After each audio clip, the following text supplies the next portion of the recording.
Hey there, and welcome. So, you want to make your English more powerful, right? More descriptive. You want to bring those amazing travel stories to life? Well, you are in exactly the right place.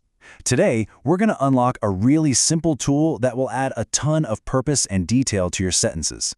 Let's just dive in and see it in action. Okay, check this out. See the difference? On the left, you've got a simple fact. They visited the museum. It's fine, but it's a little flat. Now look at the right. Suddenly that sentence has a mission. It answers the question why. That tiny addition, to learn about local history, completely transforms the meaning. That is the power we're talking about today. So what is this magic little tool?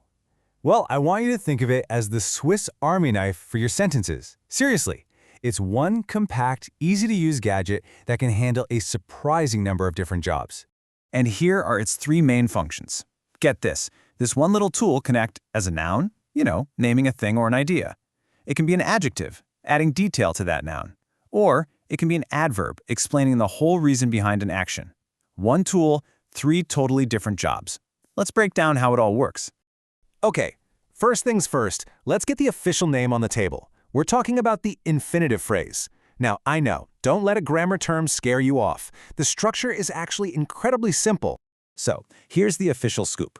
It's just a group of words that always, and I mean always, kicks off with to plus the basic form of a verb, like to go, to see, or to explore.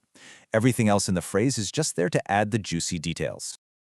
Let's look at it like a recipe. It's a super simple three-step process. Step 1, you start with to. Step 2, you add a base verb like create. And step 3, you finish it off with all the details, like memorable experiences for tourists. Put it all together and bam, you've got a perfect infinitive phrase. Now let's see what its first job is. Okay, job number 1. The first and most basic job for our little Swiss Army knife is to act as a noun. It basically takes an action, like exploring or visiting, and turns it into the thing, the main idea that we're talking about in the sentence. For instance, here, that entire phrase, to explore the ancient ruins of Machu Picchu, is the subject of the sentence. It's the what that is a dream. See that? The action itself becomes the star of the show. It can also be the object. In this sentence, the phrase, to explore new cultures, is the thing that he loves. It's receiving the action from the verb, just like any other simple noun would. And finally, for this job, it can act as a complement. The phrase, to visit every continent, isn't receiving an action. Instead, it's just renaming or describing the subject, his dream. It's telling us exactly what that dream is. So that's job number 1 down.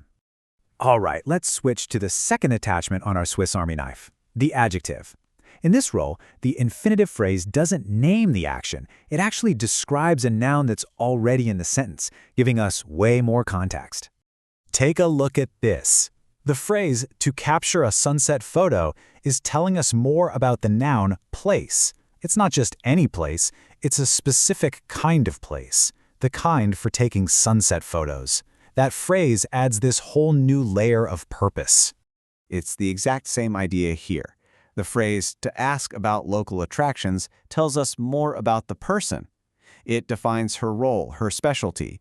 It's just a really quick, elegant way to pack in more descriptive detail. And now, for its third and, honestly, maybe its most useful function for telling travel stories, the adverb. This is where the infinitive phrase really gets to shine because it explains the purpose, the reason, the all-important why behind an action. In this sentence, the phrase is modifying the verb traveled. Why did they travel to Italy? Well, to experience authentic Italian cuisine and culture. It gives us the entire motivation for the journey. So much better, right? And it doesn't just work on verbs. It can also modify an adjective. Why was she excited? She was excited to see the famous landmark. The phrase explains the source of her emotion, which gives us much deeper insight into how she was feeling.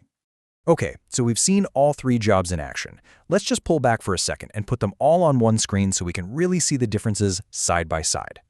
This chart is a fantastic little summary. On the left, to travel the world is the subject. That's our noun.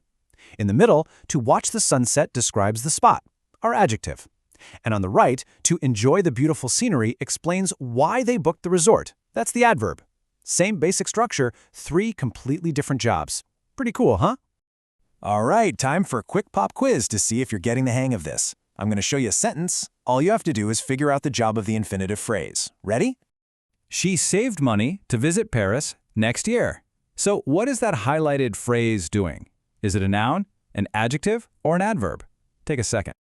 If you said adverb, you are absolutely right. The phrase, to visit Paris next year, explains the reason why she saved money. It's modifying the verb saved. Fantastic job! So here's the big takeaway. Infinitive phrases aren't just some stuffy old grammar rule. They are a genuinely practical tool. They add the why, the what for, and the what kind to your sentences, which makes your communication so much clearer, more detailed, and way more engaging. And that really brings us to our final thought. Whether you're writing down an itinerary, sharing a favorite memory, or just dreaming about your next big trip, the words you choose really, really matter. They don't just describe your world. In a way, they help create it. So, using what you've learned today, where will you choose to let your words take you next?